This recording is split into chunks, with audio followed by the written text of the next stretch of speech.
jardunaldiari paso emango diogu. Vamos a presentar a los atletas, exatletas, que nos van a acompañar en este coloquio. En primer lugar, tenemos con nosotros a uno de los grandes saltadores que ha dado no solo la ciudad, sino también nuestro atletismo, preparador de atletas, de saltadores, preparador de preparadores, es director técnico de la Real Federación Española de Atletismo.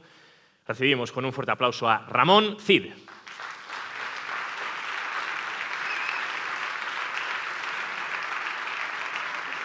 Segunda.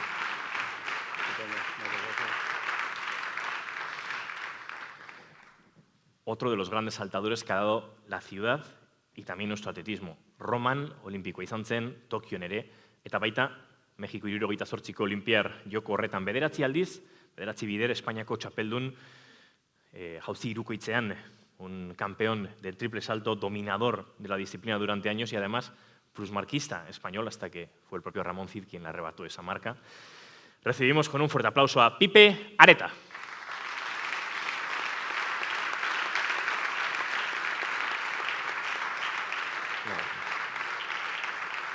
La central, Pipe. Ahí. Eta jaun Andreok, txapeldunen artean txapeldun, gaurko dokumentalean ikusi duzue, lehen ere berarekin aritzeko aukera izan dugu, 880ko jauzi ikaragarrion horren ostean izar bihurtu zen gizona, eta gurekin gustora izango duguna gainera. Zuekin, Bob Beamon.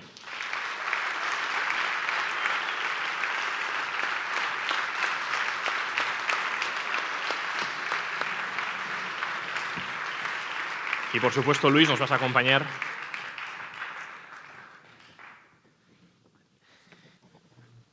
en este coloquio que vamos a iniciar preguntando al propio Beamon por esos Juegos de México 68. Bueno, lo adelantábamos, unos Juegos en los que además del valor atlético, de las innovaciones tecnológicas, de las marcas, hubo otra importancia específica en cuanto a todo lo que representaron en la lucha por los derechos civiles, por la defensa de algunos grupos sociales. Y como decíamos, en este festival, en el que el objetivo precisamente era alimentar esa cultura atlética, buscar todos esos valores que iban más allá del propio atletismo, quizá no podía haber mejor película, o sobre todo mejor momento de la historia del atletismo, esos Juegos Olímpicos de México 68, para englobar, para traer a este festival todo eso de lo que hablamos, ¿no? Todos esos valores, toda esa cultura atlética y aquellos hechos que fueron más allá de lo meramente deportivo.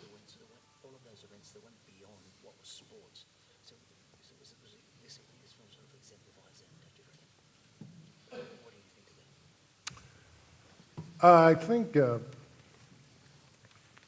just watching the film,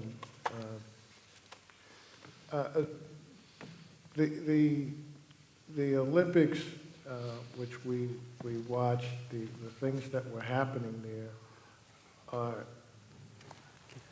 there's always a story behind the story, behind the story, behind the story of how we really got to that point.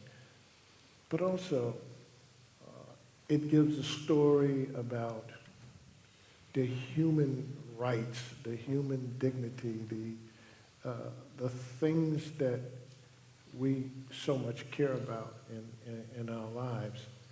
And the film gave us a true meaning of what athletics is all about. It's about feeling, and it's about the love of the sport. And what the film did, it captured life situations in its raw, actual raw meaning. And so this festival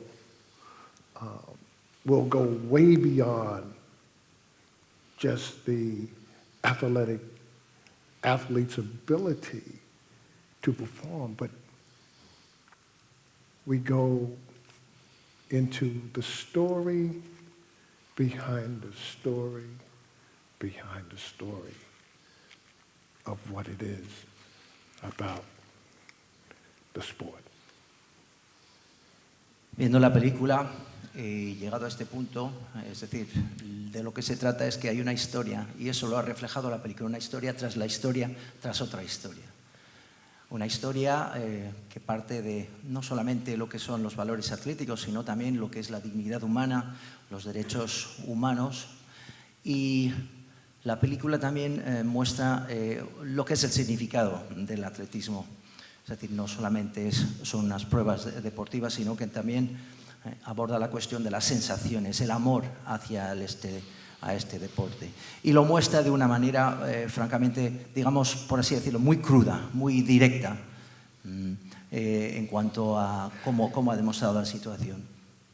Este festival también creo que irá más allá de solamente lo que es la capacidad atlética, volviendo a que lo que ha dicho Bob al principio, que en la película se muestra que hay una historia tras otra historia. Pipe Arreta, usted estuvo en aquellos Juegos Olímpicos de México. Anteriormente, Roma, Tokio habían sido ya citas olímpicas. Hablamos de estos Juegos Olímpicos de México en el sentido en que marcaron un antes y un después en muchos sentidos. El desarrollo tecnológico, la cantidad de marcas que se llevaron a cabo en aquel estadio olímpico de la Ciudad de México. Pero más allá de ello, todo este movimiento social que giró en torno a los Juegos de México, ¿ustedes como atletas cuando llegaron allí eran conscientes de que se estaba llevando a cabo o era complicado palpar la realidad de aquella sociedad? Sinceramente, yo personalmente por lo menos, y creo que los demás tampoco, cuando vamos a una Olimpiada, es lo que se dice en la película en un momento dado, que el atleta lo que piensa es su competición, piensa en hacerlo lo mejor posible. Entonces, toda esa situación, pues uno se sale de ahí, ¿no? Nosotros llegamos a los 10 días de que se hubieran producido, vamos, más tarde de que se hubiera producido todo esta situación tremenda, ¿no? Pero bueno, no quiero entrar en eso porque indudablemente vamos a buscar los valores humanos, los derechos humanos y los valores humanos que son lo importante. Las Olimpiadas, lo importante es la condición humana también. Es una competición, concretamente en el atletismo, pues está uno solo, salvo las carreras de relevos, pero uno está solo y debe competir pues eso, lo mejor posible. En cuanto a la trascendencia desde el punto de vista deportivo, efectivamente fue un antes y un después. O sea, son los juegos más brillantes en muchos aspectos. Yo había estado en Roma con 18 años, deslumbrado, después de que había visto Cita en Melbourne, esa película sobre la Olimpiada de Melbourne en el año 56. Muchos no habéis nacido. Pero me acuerdo que la vi en el Miramar y me hizo una gran impresión y dijo, pues que esto está muy bien, ya me gustaría estar en las Olimpiadas. Y me iba a decir que iba a estar en la próxima. Estuve en Roma deslumbrado por el ambiente, por todo. Y luego ya la siguiente, ahí me encontré con Ralph Boston, que había hecho el récord del mundo de longitud y que, hombre, yo iba un poco, ¿cómo diría yo? Un poco acomplejadillo, ¿no? O sea, me sentía como un pardillo ahí entre aquellas figuras de campeones, ¿no? Boston acababa de hacer el récord del mundo, batiéndole el récord de S. Owens, de 8:13, en el año 65, en fin. Pero el de estar concretamente con Ralph Boston y con Robertson, entrenando allí en el sitio anterior, ya me quitó todos los complejos. Eran unos tíos tan cercanos y tan simpáticos y tan amables y tan estupendos, pues que ya sentí, pues no más. Luego ya los otros, Tokio, pues es pues es otra cosa. O sea, Tokio, lo primero que te choca es pues que después de 28 horas de viaje, pues llegas ahí a Tokio y resulta que está lleno de japoneses. O sea, que es una cosa que dice, hombre, es lo lógico, ¿no? Pero encontrártelos ahí, dice, caray, después de 28 horas, estos están aquí al otro lado del mundo. Entonces, viajar a Japón era una cosa un poco, no era una cosa tan normal como ahora, ¿no? Bueno, y fue ¿cómo diría yo? Pues como un encontrarme con la universalidad, ¿no? Como quitarte un poco la boina, ¿no? Hablando de... Y entonces, pues, pero ahí tuve la suerte de hacer, vamos, la suerte. Es que el atletismo tiene que salir bien, ¿eh?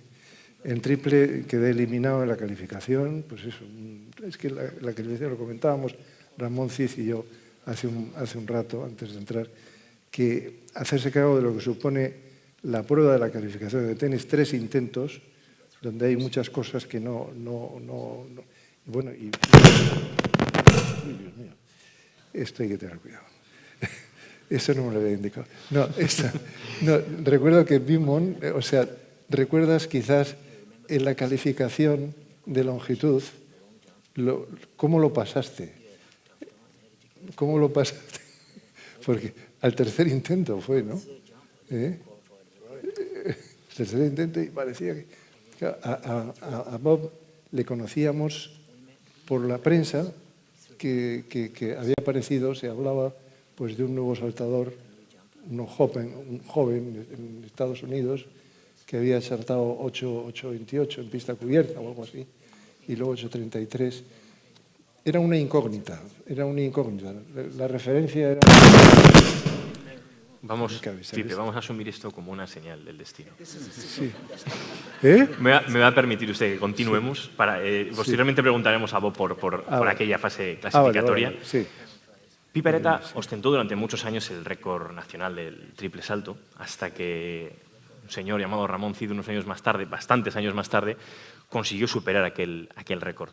Desde entonces, Ramón, como atleta, como preparador, como director técnico, ha estado siempre muy vinculado al mundo de los saltadores y tenemos un encargo. Esto es algo que el director de este festival quería escuchar. Quería esa radiografía, esa contextualización del salto de longitud con la ocasión de la presencia de Bob Beamon hoy aquí, aquel récord de 8.90. Así que vamos a responder a ese encargo que tenemos del director del festival, Juancho Sabadí. Bueno, intentaré ser breve, no comer tiempo al protagonista de este evento, ¿no? Primero, contextualizar. El salto de longitud tiene 2.700 años, porque los primeros testimonios pues van a la antigua Grecia, en la que había 5 pruebas, jabalina, disco, el estadio, que era 197 metros, había una prueba de lucha y estaba el salto de longitud con una carrera más corta que la que hay ahora y se saltaba con unas salteras en la mano, que luego en el aire se soltaban, y hay testimonios incluso de marcas o hay estimaciones, ¿no? Entonces, es una prueba que es muy natural, ha existido siempre, y en la cual la evolución es complicadísima. Es decir, desde 1936, desde Berlín de Jesse Owens, solo ha habido 5 recordman del mundo, ¿sí? De hecho, Bob sigue siendo recordman olímpico y segunda mejor marca de todos los tiempos. Estaba ahí escuchando, y al encargo que me había hecho Juancho, y he empezado a urdir una idea para, en vez de dar datos, pues entraría a 10,8 metros por segundo, 24 grados de salida. Bueno, los estudios biomecánicos objetivan con datos lo que han hecho los atletas, ¿no? Obviamente Bob Beamon era un genio condicional. Yo creo que una técnica inestable, quizá, no lo sé. Digo, en la carrera de impulso, 19 apoyos. Y estaba ahí pensando, digo, ¿cómo lo explico? Podía dar muchos datos, podía estar hablando un rato y aburrir a todo el mundo. Y se me ha ocurrido una cosa, que es lo que me vais a entender todos. Y es, si me permites, estaba viendo allí, y Bob Beamon venía corriendo desde aquella dirección. Yo tengo más o menos cogido la distancia. Imaginaros, poneros en situación, viene corriendo desde allí, un velocista excepcional, y más o menos es esto, ¿vale?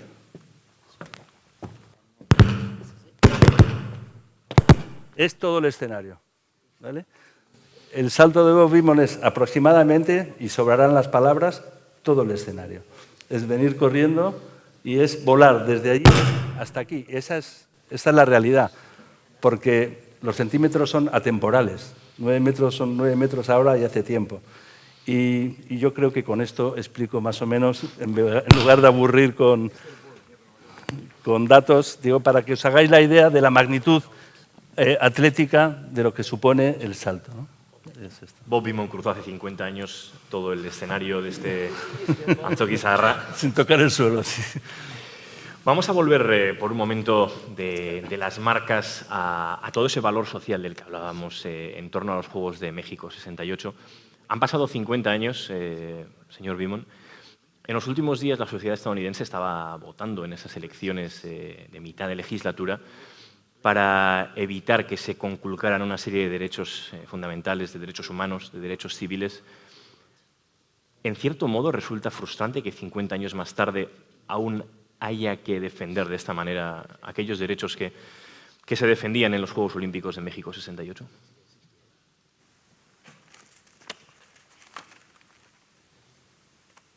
Sometimes history, in terms of civil rights, human rights, we feel that sometimes it takes 3 steps forward and 1 step back. And then we will do 2 steps forward, 1 step back. And so it's a slow way of getting to the top. When we talk about human rights and civil rights, it's called change. It's called getting people ready to blend in with each other, to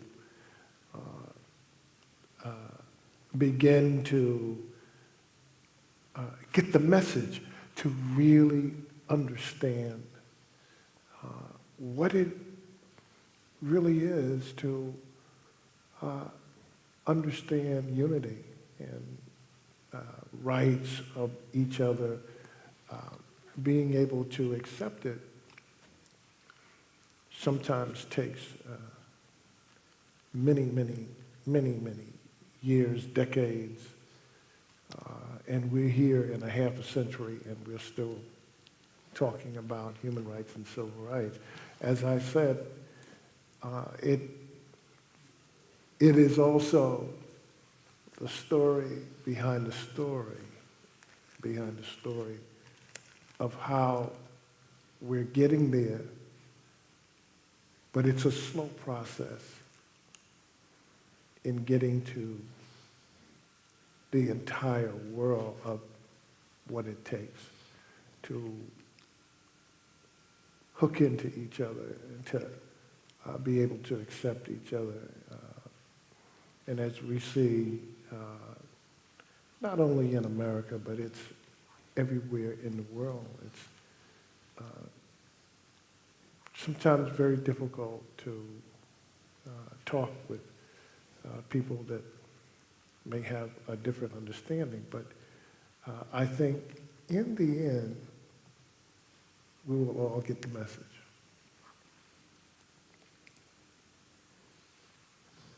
Estoy, ¿eh? Tranquilo. Good.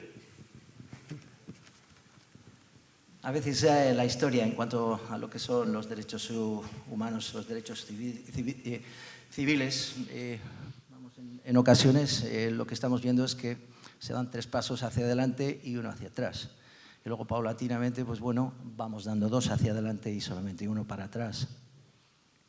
El proceso es lento, sobre todo para llegar a lo más alto, sobre todo para llegar a conseguir un cambio real, ¿no? Y que se pueda llegar a entender el mensaje en cuanto a que todos nos tenemos a esa unidad entre las personas. Es curioso que haya tenido que todavía, medio siglo más tarde, estamos hablando todavía de que los derechos humanos no se están aceptando en todo el mundo, los derechos civiles también se están cuestionando en todo el mundo. Una vez más, volvemos a lo que ha dicho Bob antes, ¿no? Una historia tras otra historia tras otra historia. La idea es que al final que todo el mundo pueda conectar y todo el mundo pueda aceptarse entre sí, todas las personas. Lo que está sucediendo en los Estados Unidos y también esperemos que todo esto se pueda transmitir no solamente en nuestro país, sino que a todo el mundo. Es muy difícil hablar de esta cuestión, pero yo estoy seguro que al fin y al cabo se alcanzará el objetivo final de que todos nos podamos entender. Bueno, llegados a este punto vamos a ofrecer también la posibilidad de que cualquier persona desde el público pueda realizar una pregunta, de modo que levantáis la mano y se os acerca el micrófono, nuestras compañeras os acercan el micrófono. Mientras pensáis en esas preguntas, os vamos a recordar que mañana habrá una jornada muy especial también en este teatro principal con ese premio Aquiles honorífico a Niurka Montalvo, una jornada que el FICA dedica a la temática de atletismo y mujer y en la que mi compañera Naroa Aguirre estará dirigiendo la presentación y el coloquio. Precisamente hoy Ramón hablaba con Naroa sobre México 68, sobre eso que hemos llamado cultura atlética en los últimos días y me mostraba su preocupación respecto a si estamos siendo capaces de transmitir esa cultura atlética ya no solo a la sociedad en general, sino a los jóvenes atletas, a la gente, a los jóvenes que hoy en día se inician en el atletismo. Veo por aquí gente que está formando atletas, preparadores, exatletas. Tú mismo conoces muy bien todo el mundo de la formación de atletas. ¿En qué punto estamos? ¿Estamos siendo capaces de transmitir esa cultura atlética? Deberíamos tener a todos los atletas guipuzcoanos en esta sala viendo esta película. Sí. A mí me preocupa, bueno, ya empiezo a tener perspectiva del tiempo, ¿no? Porque ya llevo unos cuantos años. Me preocupa un poco la voracidad del mundo del marketing. Pensando que es necesario y obligado y que tenemos que evolucionar, se empieza a comercializar demasiado con los valores en muchas ocasiones y desnaturaliza el origen de este tipo de actividades, ¿no? Los valores empiezan a ser un producto y entonces lo que me da miedo es que la juventud se impregne de ese producto, ¿no? Y que los valores pasen a ser no un producto sino realmente un valor. Y eso es lo que me da cierto miedo. Y uno de los cauces que hay para preservar los valores y la cultura es conocimiento de la historia, que es lo que está haciendo este festival. La historia, el pasado, es el que nos devuelve los orígenes y lo natural de un movimiento, de un gesto, y en este caso el atletismo, que es el deporte más antiguo, el más natural, el más noble. Te enfrentas cuerpo a cuerpo prácticamente sin nada, sin ningún motor, y retomar esos valores. Hay muchos argumentos. Es clave la figura del pedagogo, del entrenador, del mensaje que manda. El deporte no es bueno, ni es malo, es neutro. Dependerá de la persona que le lleve. Ahí vemos casos de ejemplos de deporte muy mal llevado, ¿no? Y es deporte también. Entonces, yo creo que actividades de este tipo, como este festival, o conferencias, o conocimiento de la historia, conocer nuestro pasado, nuestra gente, no solo lo que saltaron, que esto al final son metros, sino conocer lo que había, la historia que había detrás. Bob, nuestro protagonista, fue una vida muy complicada, ha sido una vida muy complicada. Detrás de este escenario que saltó en su día hay una historia muy grande y eso es lo que creo que deberíamos transmitir a nuestros jóvenes en el futuro. Interesante el hilo que ha abierto en este momento Ramón Cid. Tenemos ya a alguien que quiere preguntar por aquí.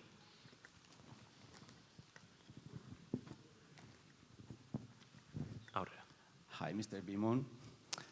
Yo quería preguntarle, hemos visto en la película a Tommy Smith con sus zapatillas Puma y los problemas que tuvo con la leche de su hijo, y sabemos por la historia, por la película, que Bimon saltó con zapatilla Puma en la víspera, el día de la calificación, y con zapatilla Adidas, su famoso salto de 8,90 en la final. Y le quiero preguntar si recuerda por qué usó un día una, otro día otra, si le pagaban de remanguillé o cómo fue la historia del Puma y de las Adidas en su caso concreto. Gracias.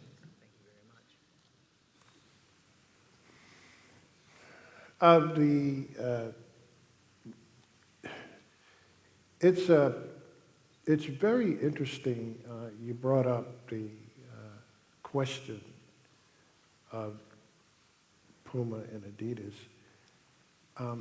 in 1968, this was the beginning of the marketing of sports, shoes, athletic equipment, where these two companies decided that we want certain people to wear our product.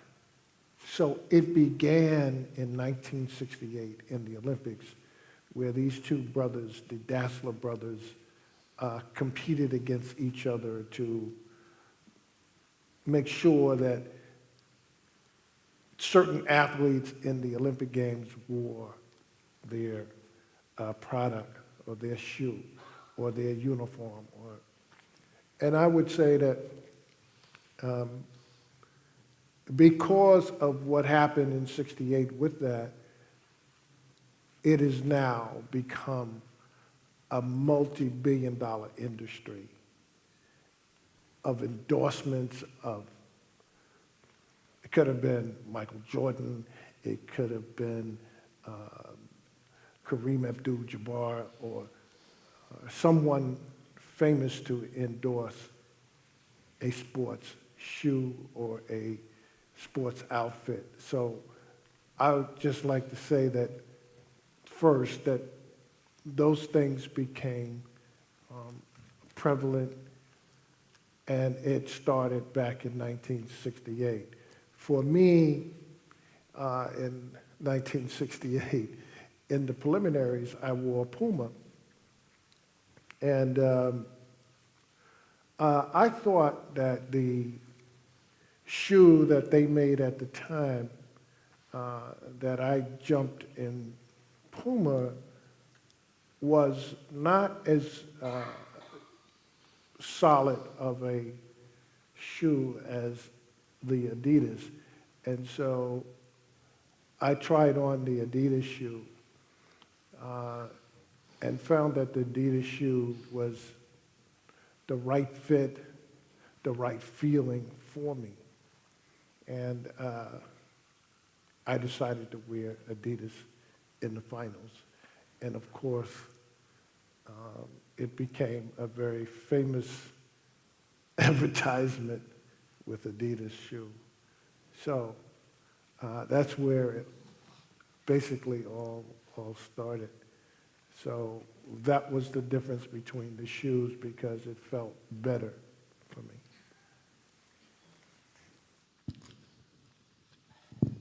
Interesante pregunta, lo del Puma y Adidas.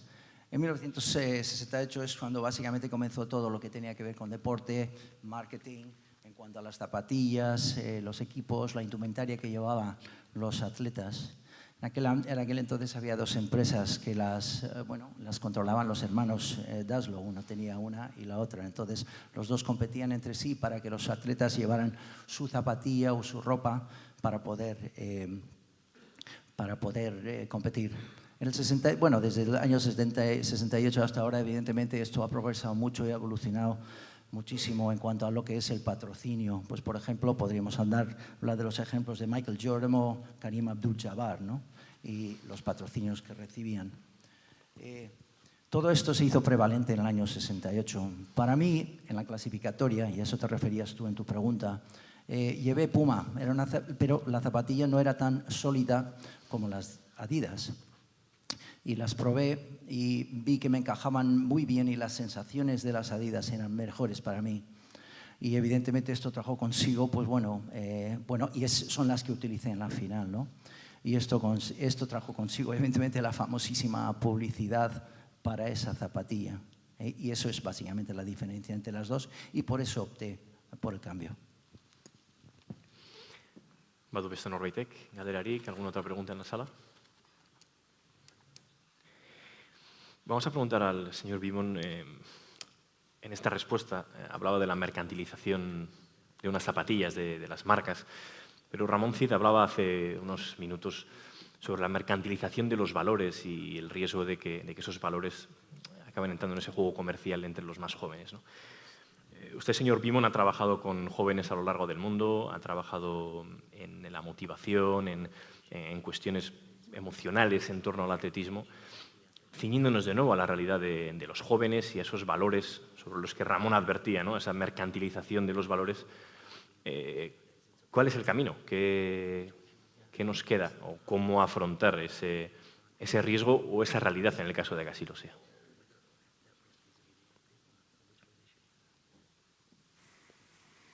Well, the marketing in sports is just unreal. An example, we talk about marketing with the shoe companies or the sporting goods companies, which would be Nike, Adidas, and Puma. They signed a basketball player, LeBron, when he first came in, I think for 2 or 3 years, and he got probably $100 million. $100 million. It's more than we can imagine for the marketing.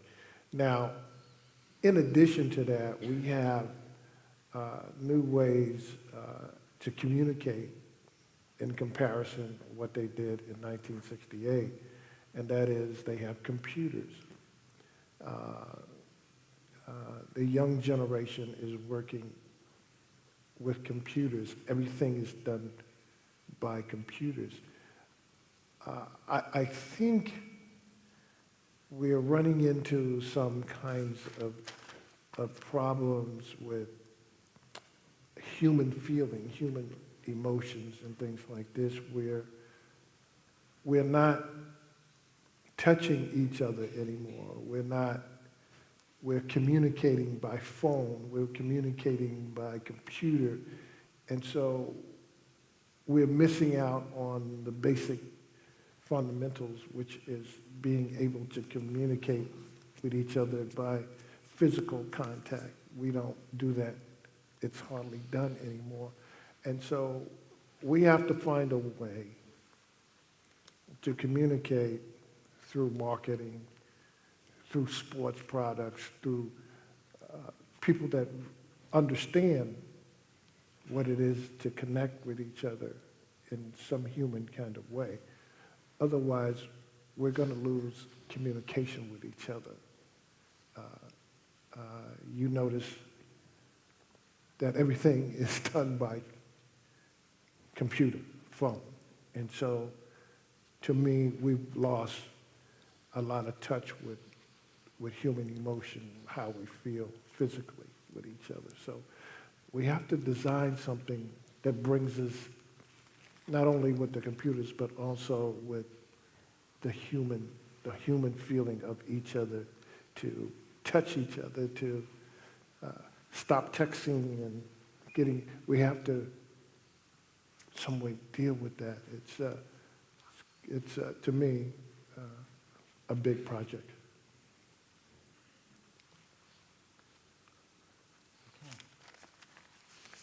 Adelante. Ánimo.